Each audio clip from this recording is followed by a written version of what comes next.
Você está ouvindo Sardinhas do Mercado Financeiro, um podcast Empíricos.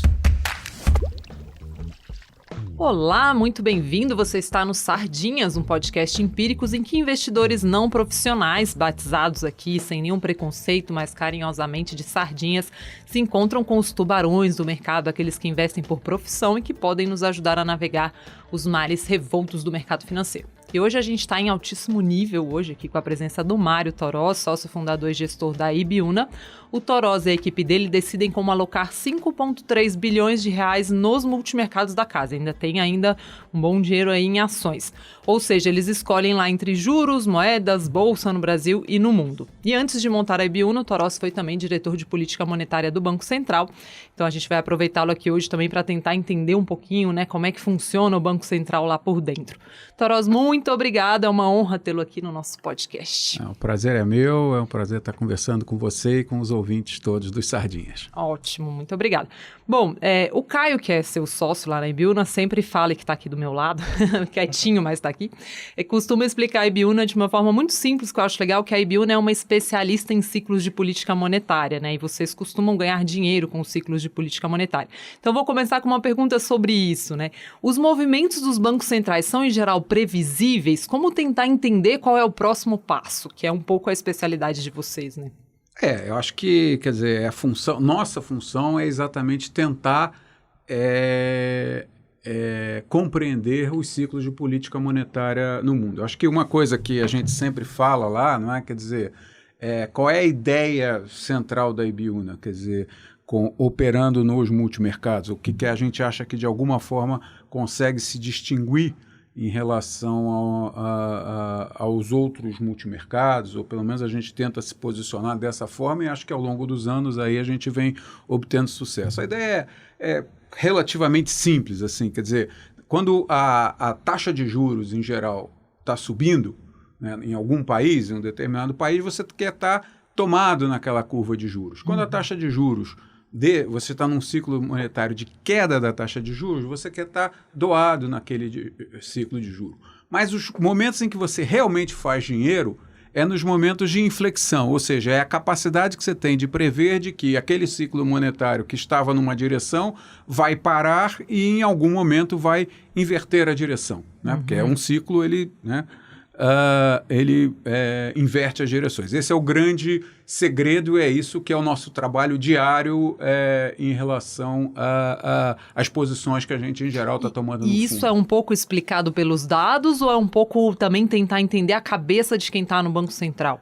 Acho que, quer dizer, os dados são fundamentais, que é a análise dos dados, a análise e a interpretação correta dos dados macroeconômicos, da conjuntura, de uma forma mais geral, quer dizer, da questão do chamado horizonte de política monetária, é fundamental.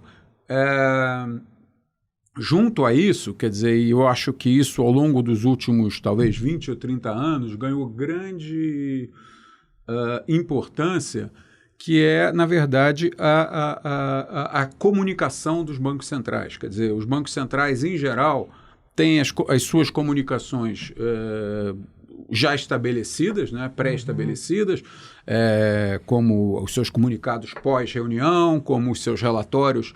As atas, né, que saem na semana seguinte. Os relatórios trimestrais de inflação, essas são as comunicações que todos os bancos centrais fazem.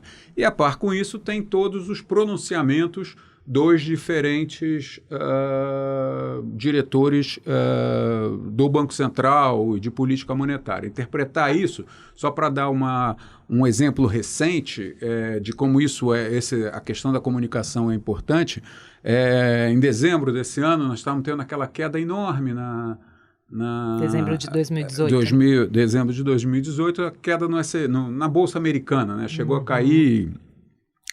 Foi o segundo pior dezembro, né? Caiu muito, caiu quase 20% em algum momento, né? Só para dizer, esse movimento ele começa e se inicia com uma comunicação formal, que é a entrevista pós-reunião que o presidente do Fed, né, o Jay Powell, deu, dizendo que manteria a taxa de juros alta, etc. E aí gerou uma tremenda hecatombe no mercado.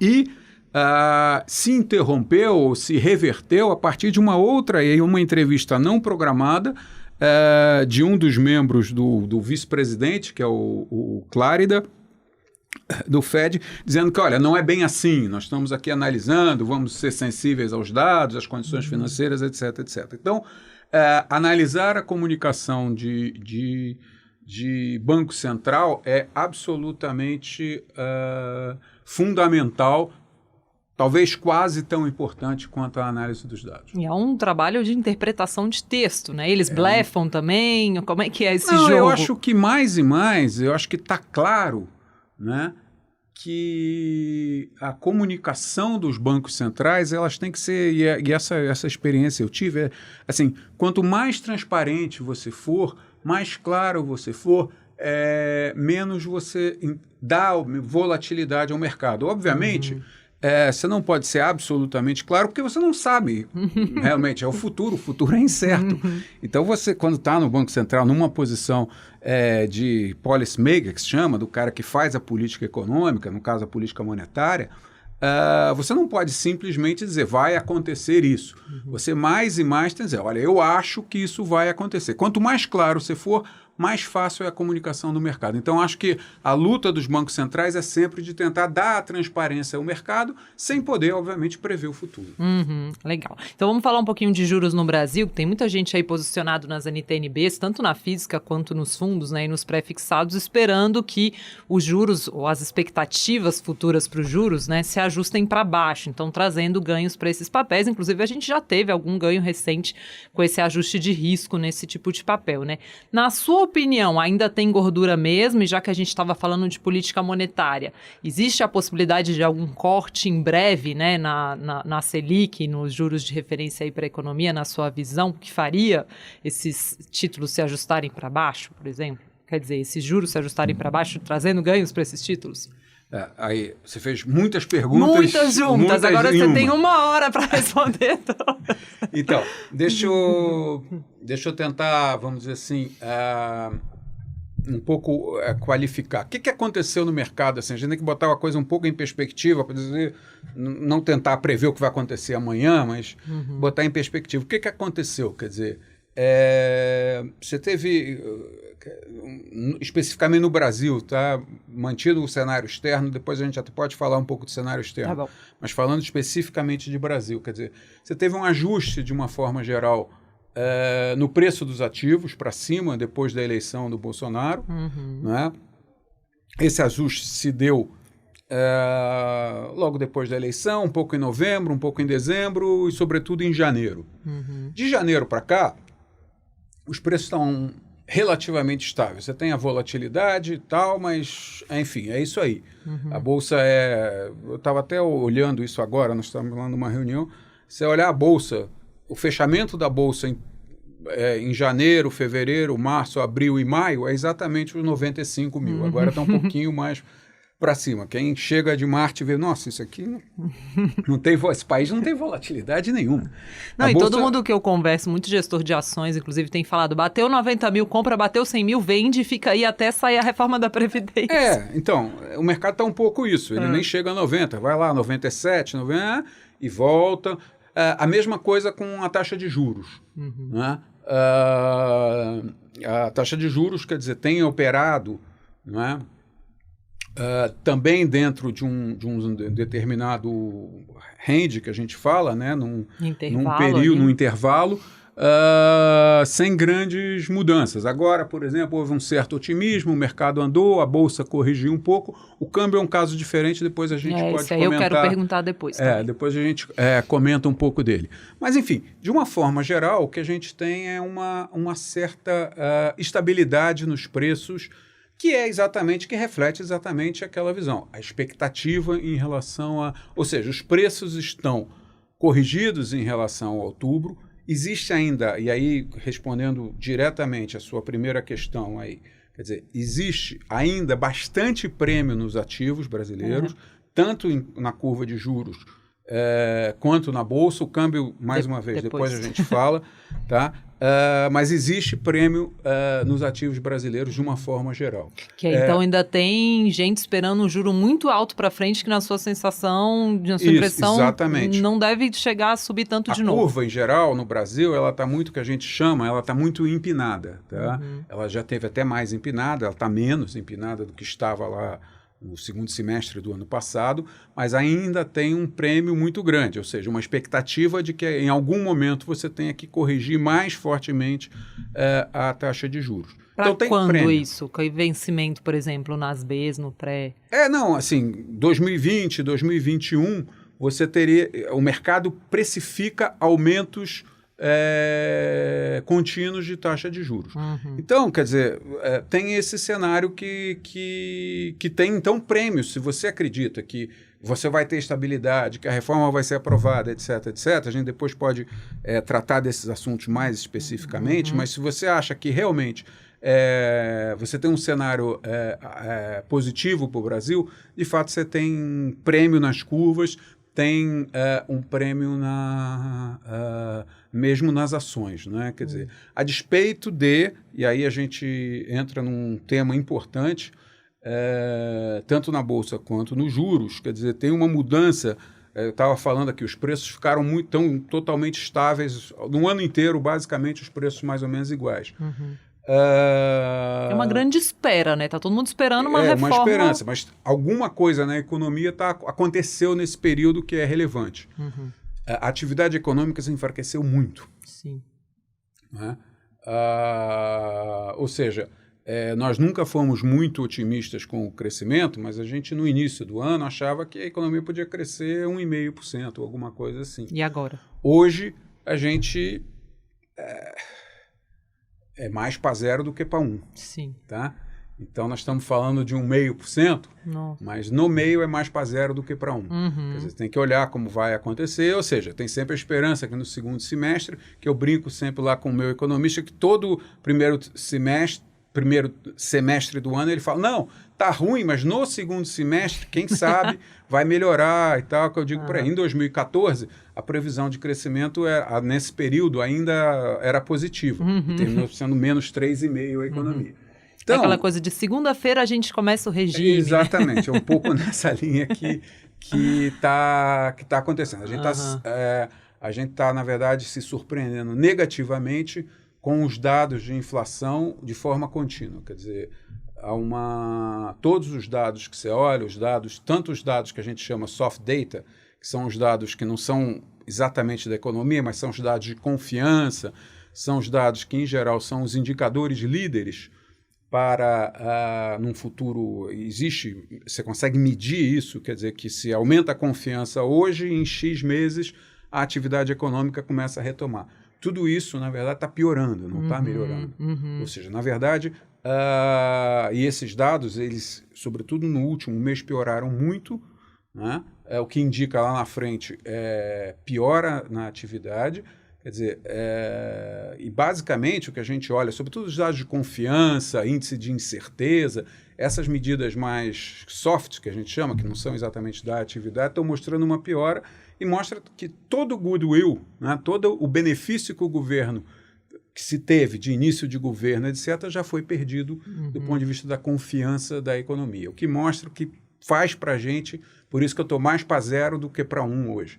Ou seja, tudo indica que está com cara que nós vamos ter um crescimento este ano mais baixo, acho que quase certo, mais baixo que nós tivemos nos últimos 2 anos, que foi de 1,1 em cada ano. A reforma da Previdência vir não resolveria isso? Traria uma revolução nas expectativas? Achar confiar demais nela? Sim, mas não está vindo. Não, eu acho que ela vai vir. Ela vai vir. Quer dizer, você vai ter uma reforma da Previdência e acho que uma reforma da Previdência é boa. Mas eu acho que isso já foi dito por vários economistas. Não é uma panaceia, você não vai resolver o problema da Previdência. Quer dizer, entrando aqui um pouco na questão do Brasil, de uma forma geral, quer dizer, eu tenho a impressão, assim, você tem 2 grandes... O Brasil resolveu, quer dizer, desde o fim da nova matriz econômica, que, né, lembrando, era a política econômica adotada no governo Dilma, né, você foi corrigindo vários problemas no Brasil, né? Quer dizer, a gente tinha o problema do congelamento de tarifas, você quase quebrou a Petrobras por isso, inviabilizou a Eletrobras, você tinha uma série de o crédito subsidiado que, enfim, simplesmente o Estado não aguentaria. Você foi resolvendo problema a problema. Você chegou numa situação cíclica até razoável no Brasil nos últimos períodos, com dois problemas sérios. Uma é uma dimensão fiscal, quer dizer, o país tem um desequilíbrio fiscal estrutural que precisa ser corrigido, não é? E uma questão de produtividade. Quer dizer, o Brasil tem um problema de produtividade, o trabalhador brasileiro produz 1/4 do que produz um trabalhador nos Estados Unidos ou no país desenvolvido. Isso precisa mudar, só que isso é uma mudança de longuíssimo prazo. A primeira coisa que você tem que fazer é atacar a dimensão fiscal, né? Na dimensão fiscal, a primeira coisa que você tem que fazer para atacar a dimensão fiscal é fazer a reforma da Previdência, que é o maior gasto, que é mais de 50% do orçamento público, é comprometido com o pagamento das pensões e aposentadorias. Então, esse é o primeiro tema que você tem que lidar e que o governo está lidando, fez uma boa proposta e, com os percalços e com as dificuldades que o novo governo está enfrentando, as coisas estão caminhando e parece que você vai ter uma reforma. Mas, mais uma vez, isso não... Eu volto ao tema inicial que eu estava colocando. Isso não é uma panaceia. Você não vai recuperar o crescimento. E como é que resolve a questão da produtividade? A questão da produtividade é um tema complexo, né? Quer dizer, na verdade, primeiro é assim, é complexo na linha de que não dá para resolver no curto prazo, é um tema de longo prazo. Né? E aí, quer dizer, você tem duas dimensões, vamos dizer, que você tem que colocar. Né? Quer dizer, a primeira eu acho que é conhecida, sabida, que eu acho que todo mundo conhece e fala isso. Educação, educação, educação. Esse é a primeira, que é um investimento maciço na capacidade do país se educar nos diferentes segmentos, no extrato, seja no extrato profissional, no extrato do formado, no extrato técnico. Isso é um trabalho que não tem jeito, é de longo prazo. Né? Esse é o primeiro. O segundo é o que se convencionou chamar, de alguma forma, do chamado custo Brasil, quer dizer, são as ineficiências e que os economistas chamam de externalidades que fazem com que a produção no Brasil seja muito cara. E isso, né, tem infraestrutura, tem a questão tributária, né, e tem pequenas questões de logística que são fundamentais. E aí são medidas assim sem muito glamour que você tem que tomar, mas que tem que indo tomar, além das grandes, como a reforma tributária, etc., mas, quer dizer, pequenas medidas para você ir fazendo ao longo do tempo e implementando. Burocracia muito alta. Então, isso tudo tem que ser feito. Mas a sua impressão de que a gente está um pouco no caminho certo, mas vai demorar, é isso? A minha impressão é que o diagnóstico é correto, mais do que isso. O diagnóstico já era correto, né, durante o período mesmo do governo anterior. Né? Aqui, mais do que tem, a gente nota que existem iniciativas nesta direção, ou seja, o diagnóstico é correto e parece que nós vamos ter iniciativas nessa direção. Mas a recuperação, né, da economia a partir disso é um processo demorado. Legal. E o mundo não está atrapalhando um pouco a gente também com desaceleração, um momento favorável para o Brasil como um emergente, olhando a gente de fora? Assim, médio. Médio. Médio, mas com risco de piorar, que você disse, que é uma visão distinta, inclusive, do que nós tínhamos há um par de meses. A visão é, basicamente, a nossa visão do mundo. O que aconteceu? Você teve lá um pico de crescimento por volta do meio do ano passado, terceiro trimestre do ano passado, e de lá para cá você inicia um processo de desaceleração na economia. Mais rápido em umas economias, mais lento em outras, quer dizer... Foi até meio esquisito, né? Todo mundo estava falando em crescimento acelerado, de repente todo mundo começou a falar em desaceleração, recessão, meio na linha da conversa do Fed, que citou aqui no começo da nossa conversa, né? Isso veio muito da China, o próprio Fed, no final do ano, não estava convencido disso, tanto é que gerou o que gerou em dezembro. Sim. Mas, de fato, existe um processo de desaceleração em curso. Quer dizer, o pico do estímulo fiscal americano ficou para trás, né? E você estava nesse cenário, mas parece que, em média, seria a nossa visão é que, em média, é uma desaceleração relativamente moderada. A China um pouco desacelerando, a Europa desacelerando, principalmente pelo setor externo, que tem a ver, claro, com a China, né? Então, parecia um cenário ainda muito bom para emergente, porque uma desaceleração da economia, a taxa de juros não poderia subir tão rápido lá fora, principalmente americana, o que seria bom para um fluxo para emergente. O que ocorre é que no meio desse processo, acho que de alguma forma foi o que aconteceu em dezembro, quando o Fed disse exatamente isso, olha, tudo bem, a gente está vendo que a economia está crescendo aí, mas a gente não vai pegar pesado no juro. Foi na linha do que eles disseram. Sim. E em dizendo isso, quer dizer, os mercados começaram a andar muito em janeiro. Ocorre que aí chegou, passado uns meses, começa essa guerra comercial entre China e Estados Unidos. E isso, em cima de uma economia que já vinha desacelerando, parece ser de fato um empurrão, no mau sentido, para uma desaceleração mais forte, sobretudo do comércio internacional. E esse é o mundo que a gente está vivendo hoje. Ou seja, por isso que eu falei, existe o risco, era razoável, mas a partir do momento em que você tem um risco, e isso está começando a aparecer, ou seja, o setor externo dos países, do PIB dos países está desacelerando, quer dizer, as exportações estão desacelerando, você corre, de fato, um risco de um cenário pior para emergentes enfim, e uma queda, talvez, ou pelo menos uma correção nas taxas de juros futuras americanas, que previam um aumento e hoje que no ano passado previam um aumento e hoje já prevêem queda futura da taxa de juros. Vocês têm posição nisso, em juro americano? Tem. Hoje eu diria que a maior posição do fundo é longa em juros americanos. Acertei em cheio. É que eu já fui mantida informada aqui. Política na linha de ler um pouco o que a política monetária vai fazer.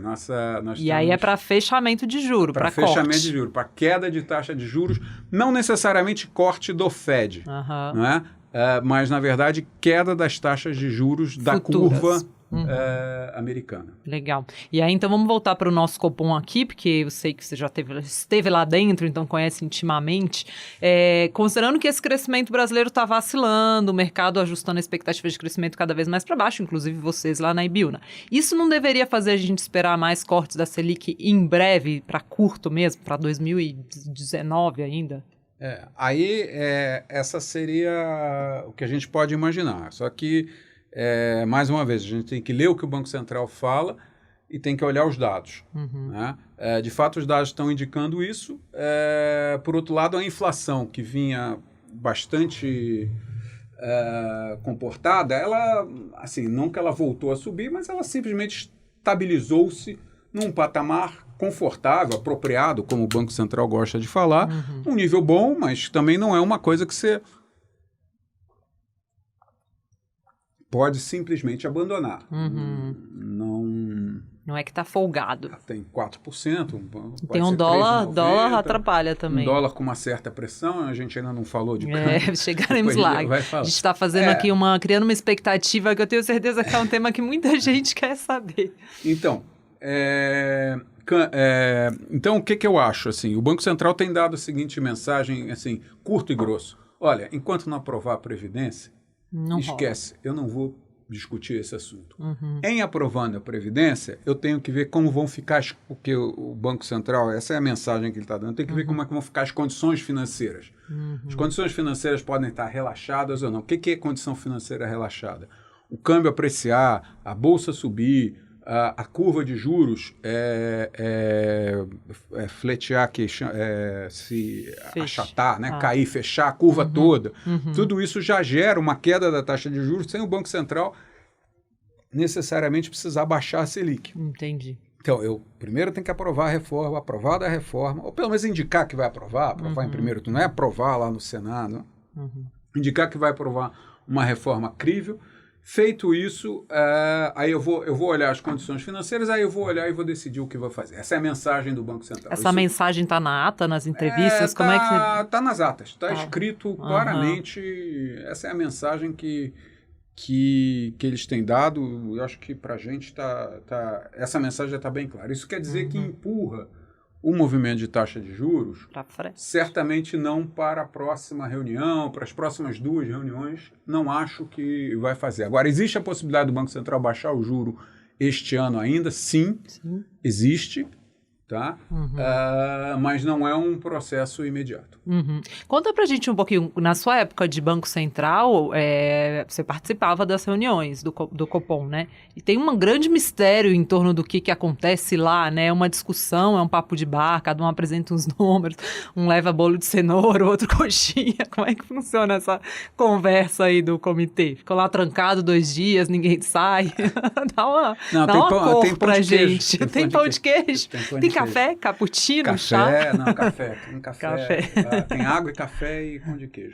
Tá bom. É bem mineiro o comitê. Isso é na segunda reunião, na verdade. Na primeira, não. A primeira nem tem pão de queijo? Não, a primeira... Como é que é a reunião do Copom, então? Só para falar que na verdade, são 2 dias de reunião. Um primeiro dia é um dia de apresentações econômicas. Quem trabalha, a gente tem sempre o economista que faz a apresentação. Lá nós temos um PowerPoint. O Banco Central... São vários PowerPoints das várias áreas do Copom. Tá. Né? Então, tem a área... Por exemplo, eu tenho... Na verdade, são 4 áreas que apresentam. Né? 3 áreas na época que estava, né, sob a minha responsabilidade e uma área sobre a responsabilidade da Diretoria de Política Econômica. Então, é a área internacional, que faz toda a parte de câmbio e reservas, apresenta o cenário, dá o cenário global, apresenta como está o mundo, qual é o cenário, sobretudo nos últimos 40, 45 dias, como é que o mundo caminhou. Depois a área, tem a área que é a área de compulsórios, a área especificamente monetária, não é, que apresenta como é que ficaram as reservas bancárias. É uma coisa bastante técnica naquele período, né? Quer dizer, como é que está, na verdade, a liquidez do sistema financeiro de uma forma geral. E, por fim, o DEMAB, que é a área de mercado aberto, a área de open market, que apresenta toda a visão de taxa de juros, mercado de taxa de juros futura, tudo isso que a gente está falando aqui um pouco, eles fazem uma apresentação sobre isso. E depois, tem também o DEPEP, que é o Departamento de Política Econômica, da Diretoria de Política Econômica, que dá uma visão geral da economia global. Aí fala de atividade, fala um pouco de setor externo do Brasil, fala, né, em geral. Então, essas são as 4 apresentações da terça-feira. E na quarta-feira, existe uma apresentação só, que é o DEPEC, que é o outro departamento de política econômica, que apresenta os modelos de inflação e as previsões de inflação. Essa é uma reunião menor em que só está o membro do DEPEC, que é esse departamento, e os membros do Copom. Na outra estão todas as outras áreas. Nessa segunda reunião não tem mais ninguém, só tem os diretores, os votantes, mas esse membro do DEPEC que apresenta, na verdade, as projeções de inflação para aquele período, dado o que aconteceu na curva de juros, dado o que aconteceu na taxa de câmbio, nas expectativas de inflação, etc., etc., a resultante é uma projeção de inflação para o horizonte de política monetária, que em geral são 2 anos, quais seriam as projeções. Dado isso, feito isso e feita essa projeção, cada membro vota. E aí sai consenso, sai briga. Assim, em geral, quer dizer, agora então está mais claro, mas é exatamente o mesmo procedimento. Cada um dá o seu voto e tem o seu voto, e você tinha, muitas vezes, placares divididos. Ou, ultimamente, não, você está tendo mais unanimidade. Em geral, quanto maior é a transparência do Banco Central, a mensagem, a resultante da reunião e as expectativas de mercado variam um pouco. Não é? E isso, de fato, eu acho que na medida em que você vai evoluindo nesse processo, na época que eu estava ainda tinha muita dúvida e tal. Hoje tem muito menos. Né? Se você olhar os últimos 2, 3 anos, né? Não acontece. Parece hoje, aqui ou lá fora, quer dizer, é raro, por exemplo. Aconteceu nos Estados Unidos em dezembro. Sim. Mas não é nós estamos falando de um evento em poucos, quer dizer. Não é legal para o Banco Central assustar o mercado. Não é bom dar volatilidade ao mercado. Isso tem custo para a economia real. Acho que a função do banqueiro central é saber disso, que qualquer tipo de informação e de mudança abrupta pode trazer custo para a economia real. Tá. Então vamos falar de câmbio, que a gente enrolou aqui o tempo inteiro para falar. E também é uma variável que tem dividido muito opiniões no mercado, né? Tem gestor dizendo que os mercados, que tudo indicaria para um real mais forte, né? Dado que desde a eleição do Bolsonaro tudo subiu, mas o real continuou fraco. E até pelo contrário, a gente tem visto o dólar se fortalecendo recentemente, né? Eu vejo muito gestor que é especialista em câmbio falando, cara, meus modelos não estão funcionando mais, né? Qual que é a sua opinião sobre isso? O real tá no preço, afinal tá fraco? Eu tive essa questão e, de fato, há um tempo atrás, eu também, qualquer modelo que mostra diz que o real está apreciado. Só para você ter uma ideia, você pega a eleição para cá, o real se desvalorizou, né? Se depreciou quase 10%, 9%. Impressionante, né?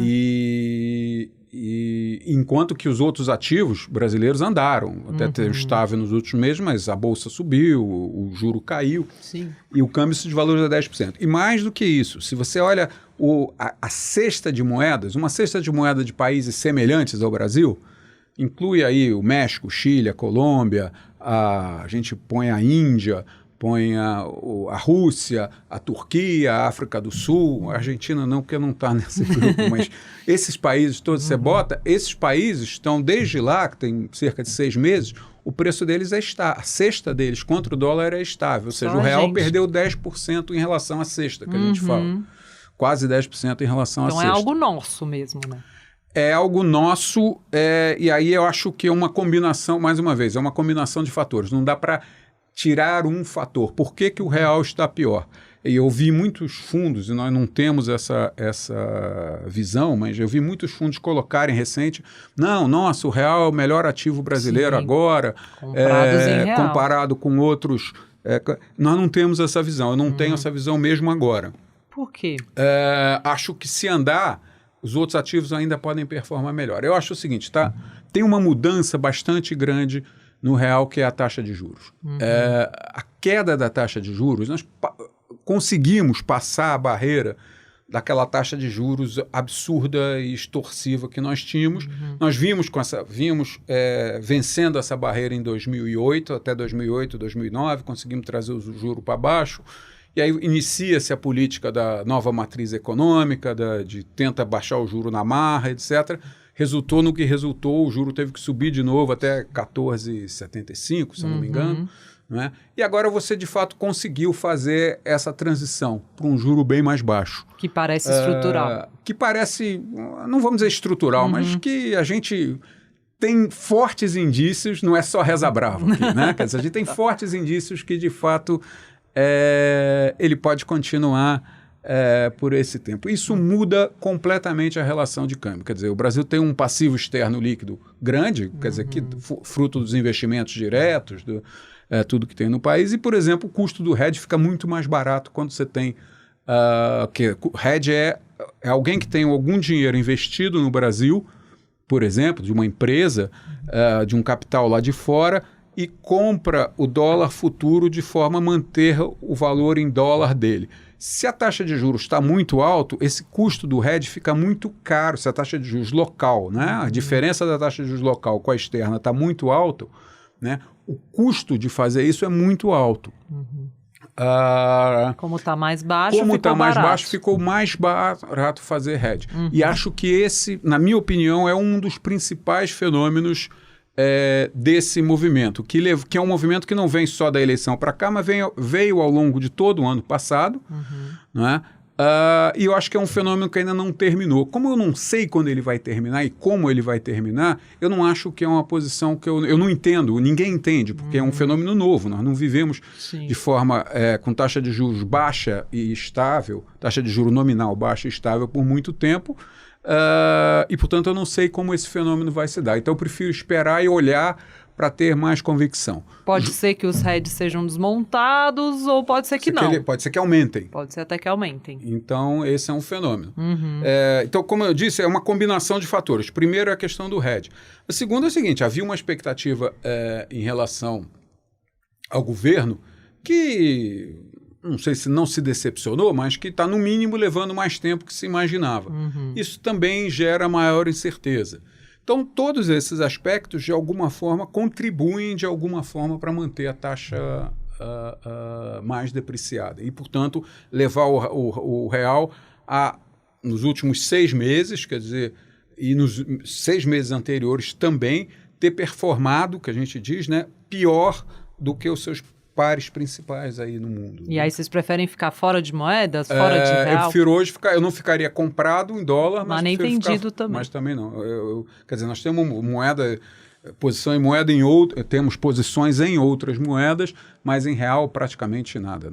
E nas outras mais no sentido de fortalecimento do dólar ou de fortalecimento de emergentes? Na verdade, é tentando sair um pouco da questão do dólar, tá? Quer dizer, é uma coisa assim, muito mais... as posições não são grandes, nós temos realmente posições em taxa de juros mais fortes, mas a gente acha que, por exemplo, a questão do dólar, do fortalecimento do dólar em relação a todas as outras moedas, pode ser um tema que ocorreu, de fato, pode ser que dê uma parada. Então, o que a gente está tentando é fugir e está operando o euro contra outras moedas, tentando fugir um pouco da questão do dólar. Tá, então só para a gente resumir tudo aqui, então, em moedas vocês têm ficado mais fora, um pouco aí fugindo, sem real contra dólar, nem dólar contra real, deixa isso aí, né, vamos ver para onde vai. Em juros vocês têm lá uns intermediários, pelo que eu entendi, Brasil, né, B, pré... Não, o que a gente tem de Brasil é pré. Tá? Mas é uma posição bem menor do que a gente já teve. Quer dizer, hoje a gente, por exemplo, tem as posições maiores que a gente tem hoje, especificamente, juros nos Estados Unidos e uma posição longa de juros no México. Tá bom. Que também nós temos uma visão uma política de México, monetária que vocês acompanham há muito tempo. Que também, a gente acompanha há muito tempo. Esse é um trade, inclusive, que é uma posição que a gente já teve, não funcionou, não andou. O México demorou mais a baixar a taxa de juros, mas agora, dado o que está acontecendo no mundo e dado o acompanhamento que a gente tem feito dos dados econômicos no México, está indicando que, de fato, agora você pode ter uma queda da taxa de juros lá. Legal. E tem Bolsa Brasil também, vocês gostam também, né? Ou não? Não nesse nível. Não no nível nesse que tá, nível não, mas se já bater tivemos... 90, vocês compram de novo. 90 compra, mas a 97, 96, 97, eu acho que já é um nível que tá. Tem muita incerteza ainda. Eu tenho a impressão... E também, quer dizer, a Bolsa tem um cenário lá fora que, assim... Acho que na melhor das hipóteses, o cenário que a gente pode desenhar para a Bolsa lá fora, dado a desaceleração econômica e o risco da guerra, de uma intensificação da guerra comercial, é um cenário de estabilidade. É de estabilidade para baixo. Então, de fato, parece que não tem uma contribuição lá fora para bolsas no mundo em geral. Entendi. Então, acho que agora é um cenário muito mais para renda fixa, vamos dizer assim, para posições em renda fixa. E aí é questão de escolher os países.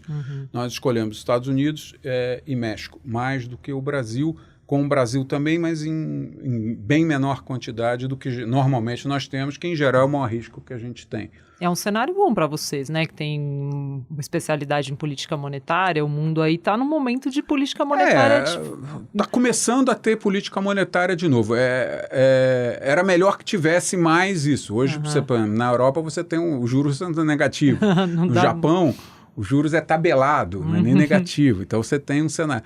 Acho que quanto mais você tem política monetária quanto mais você tem bancos centrais analisando dados, dando mensagens, para a gente melhor. Hoje você tem isso bastante nos Estados Unidos e tem isso bastante na América Latina, quer dizer, os países que a gente segue, muito países da América Latina. Então, México, Chile, basicamente, quer dizer, México, Chile, Colômbia e o Brasil, claro. E nesses países, sim, você tem política monetária. Legal. Muito bom, Toros. Vamos então para o Sardinhas Rapidinhas. Sardinhas Rapidinhas é um quadro em que eu falo uma pergunta rápida e você responde com uma frase ou uma palavra, bem simples e direto. Normalmente as pessoas aqui têm dificuldade de ficar em uma palavra ou uma frase só e falam um parágrafo, mas vamos tentar ficar em uma palavra ou uma frase. Vou tentar ser o mais conciso. Então tá bom. Então vamos lá, Sardinhas Rapidinhas. Sardinhas Rapidinhas. Um único ativo. Treasury americano. Um vencimento de título público. 10 anos dos Estados Unidos. Uma moeda. Dólar. Um risco. Um risco Brasil. Dá certo. Andar os ativos nos próximos 6 meses. Boa. Um multimercados que não seja o seu. Nenhum dos seus. Não pode ser o RED, não pode ser o RED STH.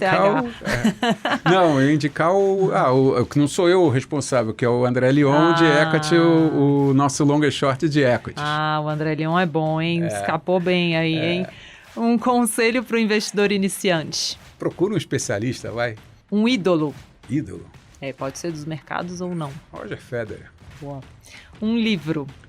Um livro. Eu gosto de livros, aí eu preciso usar um parágrafo. Fica à vontade. Falar. Agora é a última, pode seguir.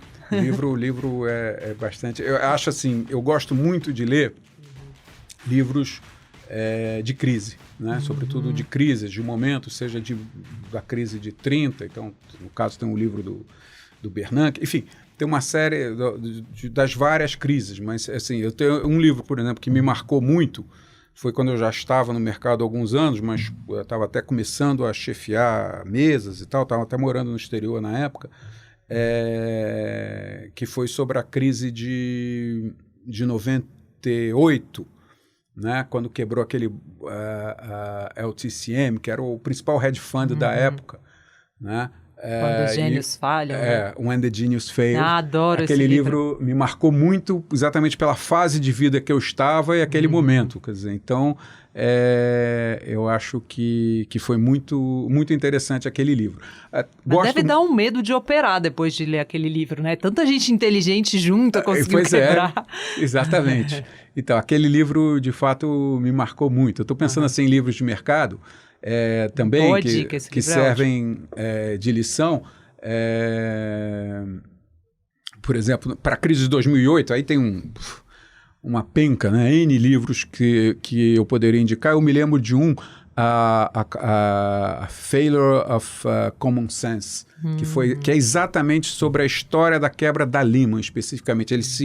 Ele se pauta, né, principalmente pela queda da Lehman Brothers e o que aconteceu passo a passo. Que legal. É muito interessante, principalmente porque naquela época eu estava no Banco Central, então eu vivi muito. Então, muitas vezes eu me colocava exatamente naqueles momentos que eu vivi, estando lá do outro lado do balcão. Nossa, não, mas aí eu vou ter que também quebrar aqui o padrão de Sardinhas Rapidinhas e te perguntar como foi esse momento, essa crise aí, estando dentro do Banco Central. Como é que foi da sua perspectiva, assim, Parecia que o mundo ia acabar ali? A grande questão, e que isso foi exatamente a capacidade de ter trabalhado antes, de ter feito o dever de casa, é que nos deu, obviamente parecia que o mundo ia acabar. Quer dizer, tiveram alguns dias em que de fato parecia que o mundo ia acabar lá fora e que obviamente o Brasil não conseguiria sobreviver assim, mas o fato de ter feito o dever de casa, ter tido uma política econômica responsável, o Brasil foi no período bem anterior, hora, né? Dava você segurança dos passos que a gente estava tomando. Então a gente pôde tomar várias medidas, eu lembro, quer dizer, tiveram várias medidas que a gente tomou de liquidez, de ajustar a liquidez para os bancos, sobretudo para os bancos menores, que foi uma medida que o mundo todo teve que tomar. Né? Algumas outras inovadoras, uma, por exemplo, de usar as reservas para financiar o comércio exterior, que foi um negócio, isso foi só o Banco Central do Brasil fez, isso virou case depois, assim, até hoje isso é analisado, e outros países adotaram esse procedimento depois. Então nós tivemos a capacidade de criar e de fazer coisas porque nós tínhamos feito o dever de casa antes. Mas de fato houve momentos ali bastante complexos, bastante complicados.